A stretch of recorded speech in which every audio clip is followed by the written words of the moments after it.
Let me just start by saying in marketing world, there's really push versus pull marketing. Push marketing is where you're pushing a message to an audience that you hope is interested in what you offer. You use audience targeting and all these kind of things like social media and even things like radio and billboard and those things where you're pushing a message to an audience.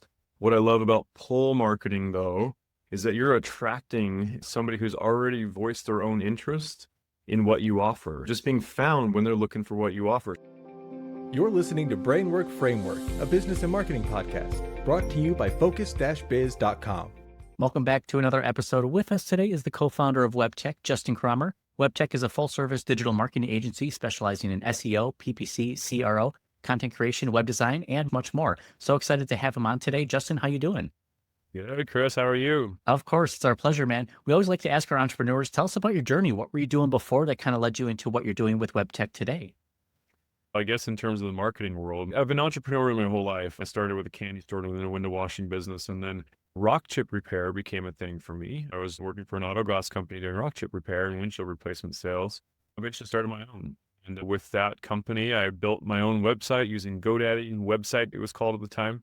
And I published it to the web, and then I went to Google that next day and typed in Utah Auto Glass Company, and I was like, I'm a Utah Auto Glass Company, why am I not found? And that started me down the rabbit hole of figuring out SEO and how to get my own website ranked. And then it led me into affiliate marketing, where I was doing actually lead generation in the auto insurance space, where I started doing lead generation I had a website called getautoinsurance.net, and I actually, back in the day, I started doing affiliate marketing in the lead generation space for auto insurance leads. I set up a website. It was called getautoinsurance.net, and I got it ranking number 1 and number 2 for the phrase cheap car insurance and cheap auto insurance. And I was above Geico and Progressive and all the big brands. And I found myself making a bunch of money in the affiliate marketing world, which allowed me to leave my position that I had at a company called CHG Healthcare, where I was working in the marketing agency. It was a big company that had 7 brands.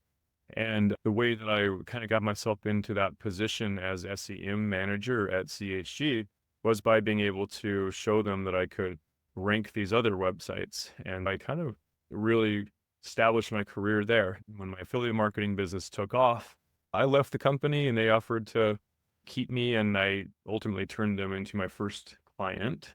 And that's where Webtek began, was with my old former employer, was my first client. That was a little bit of my journey. There's a lot more there, but I kind of started out as an entrepreneur, found myself in the corporate world, and found myself working myself out of the corporate world through marketing. And I met my business partner, Scott, with Webtek. I met him while I was at CHG, and he's who I call the grandmaster of SEO. He's head and shoulders above anybody else I had ever worked with. That's how we met, and then we formed an agency together, and it's kind of been, I guess, history ever since. It's part of the journey. It always feels like we can never really hit all the points that we as entrepreneurs go throughout our journey, but it all is an influence and a learning experience to where we are today. And I see a lot of entrepreneurs who will use their past experience and go into a same industry. If you were working in healthcare, someone goes into healthcare. If you're in the rock chip industry, then you go into rock chip. So it's to see that evolution. To create this brand and everything you've done, congratulations to that. But let's dive in more into just the expertise of everything that you're doing and how it can help other entrepreneurs. SEO is search optimization. I feel like this is where most people go to find solutions to their problems. They're going to research. And if you show up, I feel like you're going to be a much more warm, pre-qualified lead, as opposed to maybe doing some cold outbound or some other lead generation tactics. Do you agree with SEO in that aspect? And what are we seeing as far as the trends and changes with AI and the no-click search results? That's great. Let me just start by saying in marketing world, there's really push versus pull marketing. Push marketing is where you're pushing a message to an audience that you hope is interested in what you offer. You use audience targeting and all these kind of things like social media and even things like radio and billboard and those things where you're pushing a message to an audience. What I love about pull marketing though, is that you're attracting somebody who's already voiced their own interest in what you offer, just being found when they're looking for what you offer. It's really qualified traffic. It's people coming to your website on their own research. And the one thing that I love about organic is that people really trust the organic listings more than the paid listing. And we do pay-per-click as well, and there's a lot of benefits to that. But we're talking SEO right now. What I love about the organic approach is that it allows people to find you in the first few listings of Google, And that's where all the clicks happen. We can get more into those metrics around why it's so important to be in the top 3 or top 5 positions as opposed to just being on the first page of Google. We'll do click-through rates and things like that. But what I really love is that people come in, they feel that Google has vetted every website in the world, and they put you at the top for a reason. And they come in pre-qualified. There's inherent trust built in. And I have a lot of stories I can tell you about my own website, malokasound.com, which is my sound healing and breathwork and music medicine website that I've done my own SEO for. And it's been really cool to see how that has grown from no visibility to people coming in from all over the place, asking for me to do private sessions for them or group events or wanting to know when my next event is or anything like that, because they're searching for sound practitioner near me, one of those types of things. And when they come in, they're already ready to go. It's such an easy sell. You don't have to be pushy. You're just basically just, here I am. And it's a much better approach. I'd much rather attract than chase. Yes, absolutely. And I think just the examples you gave, one, you've built lead gen websites that you can rank. You've done this for companies we've worked with. You've turned that company into your own client. And now you also do it for the personal healing, the music and breathwork as well. It's just an example that, yes, these practices can be applied to almost any industry or business and still get some pretty great results. Are there businesses who should avoid SEO and should focus on other methods? Because I know B2C SEO is huge. B2B, it's a little more challenging. Is there a path of least resistance for industry or based on consumer feedback that you've had? I would tell you particularly something like event marketing would be a great example. Let's say a concert sale or a retreat or a festival or any of those types of things where it's an event that people have to be aware of something to search for it. They may search for concerts near me tonight or concerts on a particular date or something like that. And of course, good to be found for those types of things. But if you're trying to push an event that is timely in nature and you have to create awareness around it first, people aren't going to search for it without awareness. That would be one of those types of things where if you're trying to sell concert tickets, I wouldn't go the SEO route. If you're anything like that, and I can give you other examples, but I think that's a really good example of where if you're in an industry that people do not inherently search for, then don't spend your time on SEO because it is definitely a long-term investment and you don't want to spend at least 12 months or so. Sometimes more, depending on how competitive it is and where you're starting and all those kind of things. But you don't want to go down that route if people aren't even searching for it. But I will tell you, there's a lot of good tools out there and agencies can help you, like Webtek and my agency or others out there. And you can even find tools like this that we can talk about that help you find what we call keyword research that can help you find the demand around estimated search volumes for different phrases. And there's actually even a market for what you're trying to sell before you even go down that path. And that's obviously a very important part of any SEO campaign is the beginning audit and background research stage before you even get started with any execution. Right. You don't want to be pushing content out there that's not going to rank or the volume is just too low that it may not be worth your time. And those are focused most on the top of funnel strategies. But what's great about that content is when you build it right for your audience, that becomes a middle of funnel tactic too, where now you're nurturing that lead and prospect becoming into a customer, which is really cool. Definitely. And that's something we could also talk about if you want to as well. Chris is just talking about the customer journey of the medical space. We call it the patient journey, about where they start on a research phase. Let's just use the patient journey, for example. In the medical world, people will start by looking at a symptom first. Maybe they have some sort of rash. They're looking at the symptoms for their certain type of rash. And then it leads into the treatment. But then they realize they've got some sort of dermatitis or whatever. And then they go into a dermatologist near me. And then it's looking at best dermatology in Salt Lake or looking at comparing them. There's the journey of starting when they've got the problem and then down to middle of funnel and then end of the funnel where they're like, dermatologist near me, book an appointment right now. That's the ultimate. Right. But that educational piece, that awareness and consideration piece that some of us can kind of overlook that it's not until that consideration phase where they're picking between 3 to 5 potential dermatologists in this instance, or maybe a roofer or whatever, that they're now deciding based on the brand as opposed to just being aware of a problem and then aware that solutions exist and then further move along in that journey. I always like to promote removing friction within the buyer's journey. You mentioned the easy next step to book the call or book this meeting, next steps. I find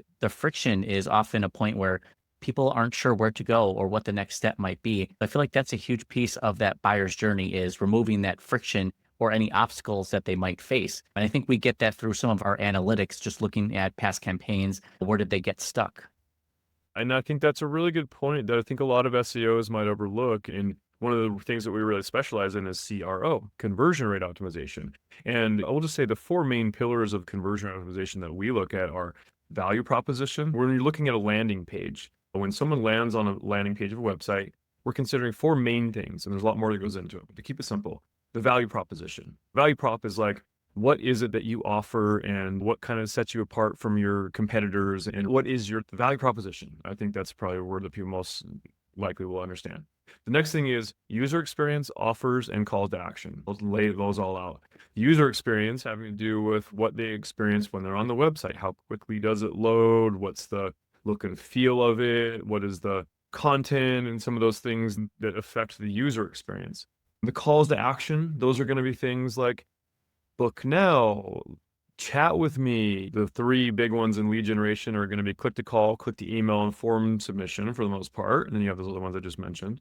And then in e-commerce, the call to action is going to be like add to cart and then go through the cart process. That's the kind of calls to action where we really want to focus on the goal of your business and how do you address that with an action for them to perform. And then the last part is offers. Really understanding, and this comes down also to competitive analysis and things like that we can get into, but the offers is like buy one, get one free, book a free 30-minute consultation, whatever the offer is to kind of get them to reach out to you and looking at those four main things. But I think the reason why I want to also bring up that is because it's interesting that Google looks so closely at engagement scores. We used to measure engagement by looking at things like time on site, bounce rates, pages per session, funnel metrics, things like that, where we would look and see how engaged people are on your website. And this is prior to Google Analytics 4, GA4, it's called, kind of the new version of Google that came out. It's been a little while now, but they rolled that out slowly, and eventually now everybody's on GA4. In GA4, one of the big advancements was they have a new metric called engagement rate, which is essentially defined as like number of events per session, number of things that clicked on, scrolled on, navigated to, things like that. And your engagement rate is really important as you rise to the first page of Google. Now you do this, and I'll get into how you can get to the first page of Google, but let's just say once you get to the first page of Google, they don't just immediately put you on the first page. There's something that we call audition for position. They give you a chance on Google to be seen for the phrase you're looking for.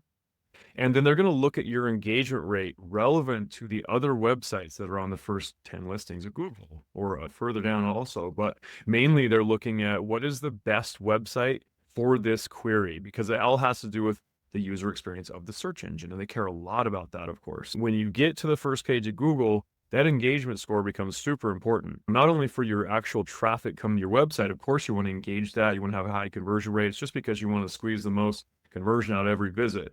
But Google cares a lot about it. And we have some clients, we do all this work with great content and off-page link building up authority, relevancy, and trust through all of the SEO things that we do, but they may have some resistance around putting up certain offers or different things to have some technical issues or legacy software or something that limits their ability to create a really good engagement score. And if they do that, they're going to slip in rankings. It's like Google would actually prefer a newer website that doesn't have as much legacy, as we say in the world. If you have an aged domain, lots of brand equity and brand history and all these links pointing to the website and all these kind of things, we call, like, that's essentially like your equity. But if you get to the first page of Google with all that legacy, but you don't have a good user experience and good engagement, Google doesn't care as much. They'd rather take the shiny new kid on the block that provides a really great user experience, answers the question, is really mobile friendly, has great offers, all these things. That actually kind of trumps the legacy. Now, however, the best situation is to have a lot of legacy, a lot of domain equity, relevancy, authority, and trust that you've built up over time, and have a great engagement and user experience and CRO elements all in place. That's the kind of ultimate situation is we find a client who's got good legacy with poor on-page and poor CRO. We come in and optimize that, and all of a sudden you harness all the link power that you've already got, and then you start getting the rankings. And then when the rankings drive traffic, then you tweak and optimize the conversion, the CRO experience.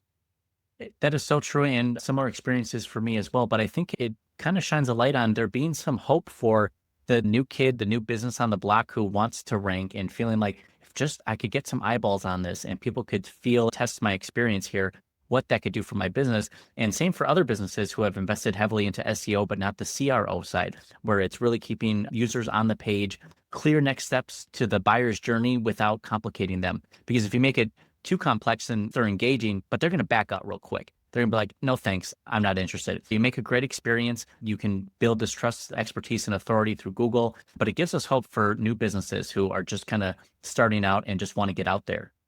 Definitely. And things are evolving so quickly. I think it's probably a good time to talk about SEO has always been search engine optimization, right? That's the term that it's SEO related to. But now, with all the evolution of AI, with the chat GPTs and what we call answer engines in Gork and Claude and Gemini, the ones that are these new platforms that people are going to search, we're really calling it search everything optimization or search experience optimization around the whole search world, essentially, the way that people search. There's another term that's important too as well now called answer engine optimization, or AEO. How do you get yourself found within ChatGPT? That's a whole other algorithm, which actually happens to be similar in a lot of ways to Google in terms of how they build their knowledge base and all those kind of things. A lot of what we've been doing for a long time with effective link building and content creation and what we call social promotion and distribution through syndication and things like that, where we're taking content and building conversations and links pointing back to the domain as the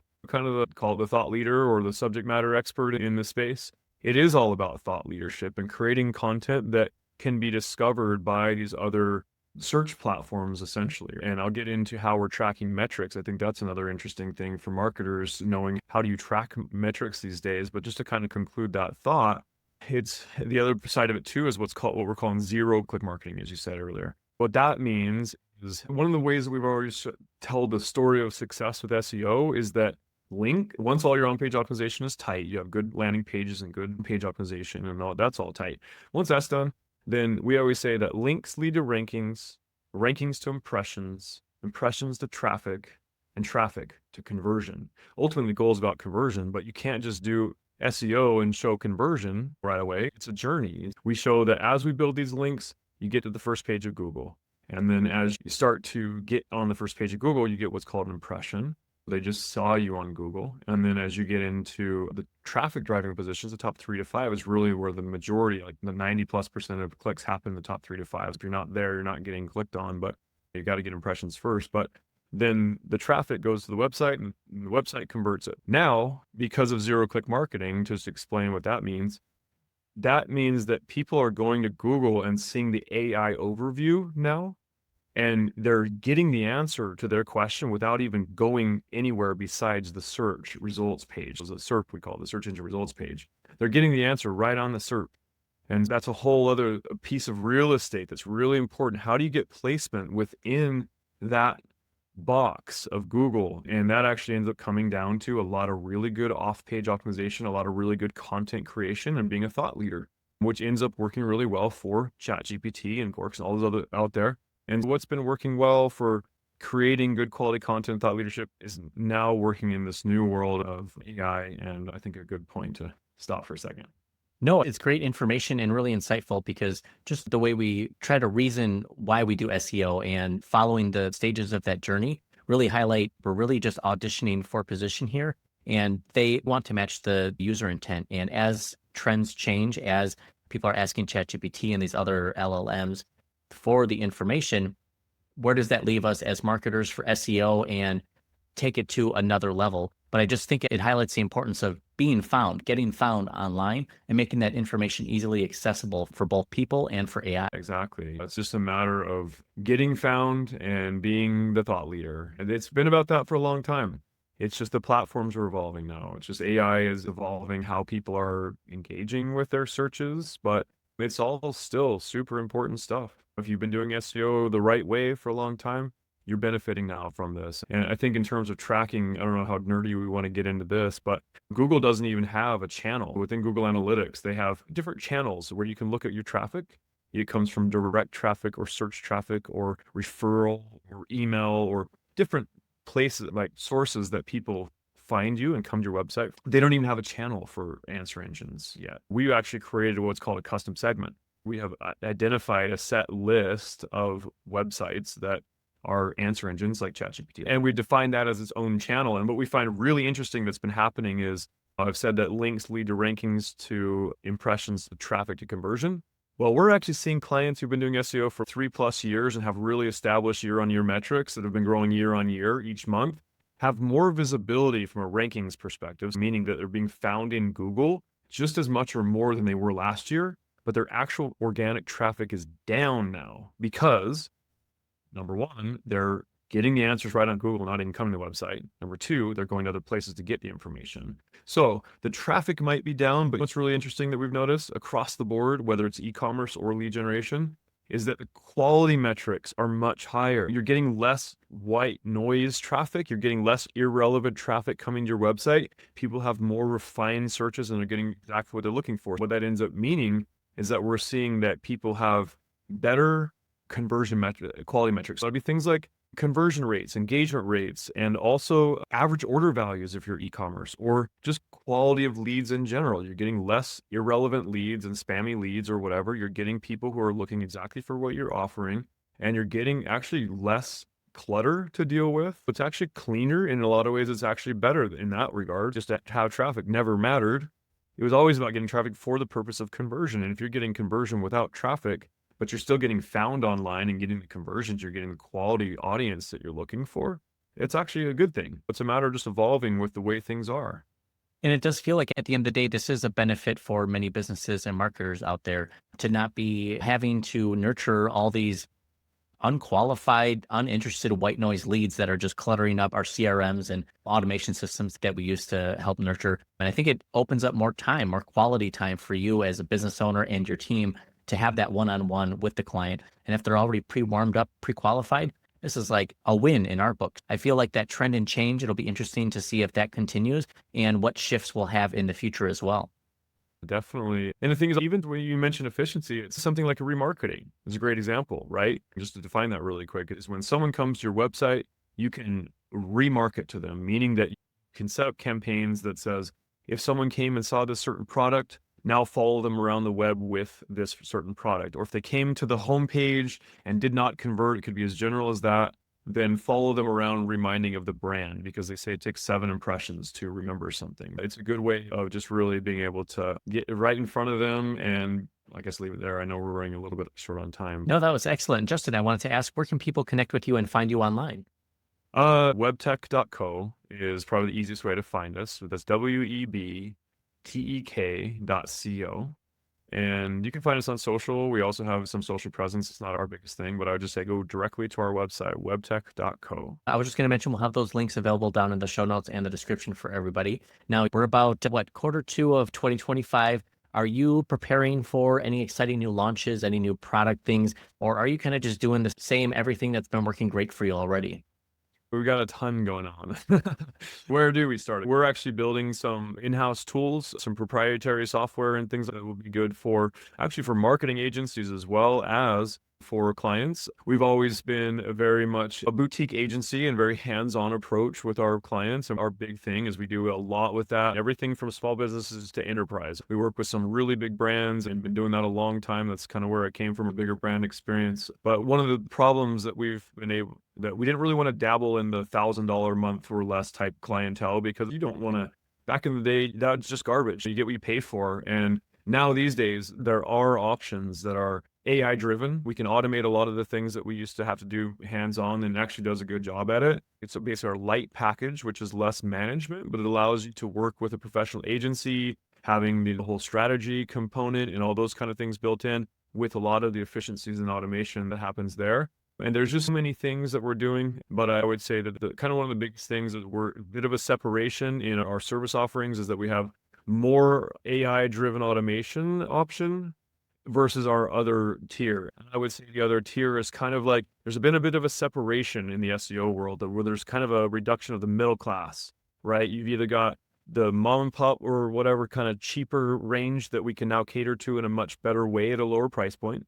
And it's so complicated now that the enterprise solutions are looking for more from us and really understanding how do we use AI to get better and how do we account for this shift in the search world and what metrics do we track and all these really complicated situations where Scott and I, between the two of us, have over 40 years of experience in the SEO world and working with over 1,500 clients. That level of experience that we can bring to the table can really help the more advanced level clients be able to navigate the super complicated and quickly evolving world that we're in now. It's always been fast. SEO has always been fast, but it's like we're all reinvigorated by the excitement of this new Wild West that we're in. It feels like we're going back to pre-Panda and Penguin days where you could get a website to rank in 30 days or less. And it's just like gunslinging all over again. And we love that. We're reinvigorated. We're excited to be in the SEO world at this point.